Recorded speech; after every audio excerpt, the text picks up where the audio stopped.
Boa noite, pessoal. Vamos falar um pouco sobre transações no PostgreSQL. Vamos ilustrar um cenário baseado em uma linha do tempo, sugerindo que em um primeiro momento o servidor realize uma operação de checkpoint e posteriormente algo inesperado aconteça, o que acabe resultando num crash da base. Vamos verificar o que deve ocorrer com 5 transações iniciadas e confirmadas, lê-se commit, em determinados momentos do tempo. Então, conforme está mostrando aqui nesse gráfico, temos uma linha do tempo aqui embaixo e, primeiramente, vai ocorrer o processo de checkpoint, que é o processo onde o servidor vai verificar todas as transações que já foram confirmadas até ali, para que elas de fato estejam salvas no disco, e não apenas em memória e registros UOL, que são registros de log.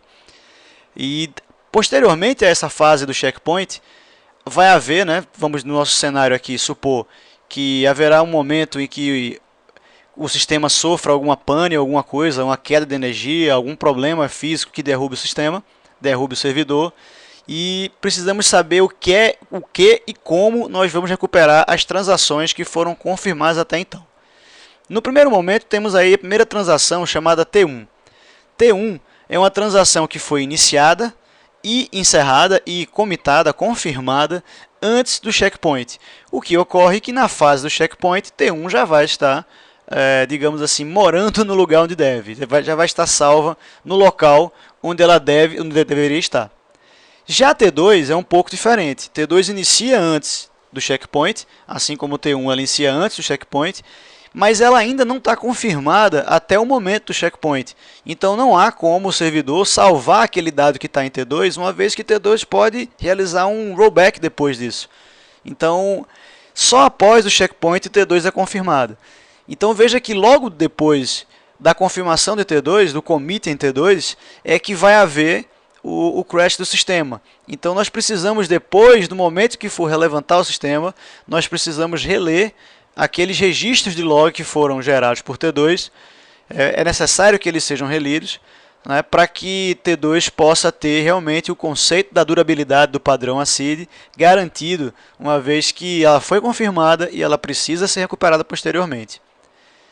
Já no caso de T3, temos uma transação em que ela foi iniciada antes do checkpoint, mas o grande problema de T3 é que ela só vai ser encerrada após o crash. Deveria ser encerrada, está só sugerindo que ela ainda não foi no momento em que houve a falha do sistema.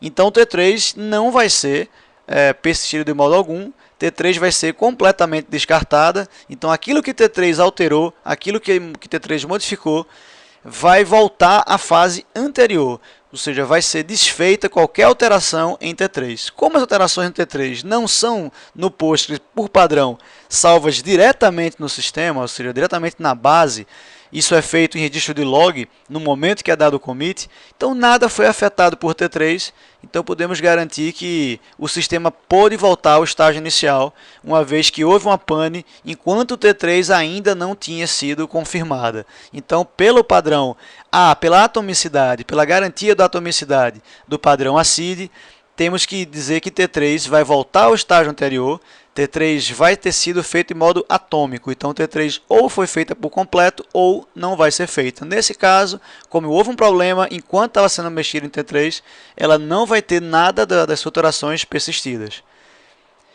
T4 é semelhante a T2, a única questão é que T4 inicia após o processo de checkpoint, o que não quer dizer nada com relação a T2, ou seja, o nosso problema com T2 é o mesmo com T4, o sistema precisa recuperar T4 da mesma forma que vai recuperar T2, já que ambas não foram confirmadas antes do checkpoint.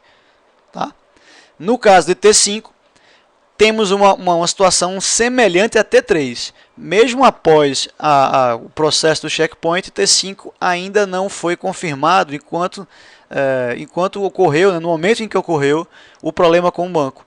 Então o T5 também vai ter as suas alterações descartadas. Então o fato de T5 ter iniciado após o checkpoint não muda nada com relação a T3, da mesma forma que T4 ter sido iniciado após o checkpoint não muda nada com relação a T2.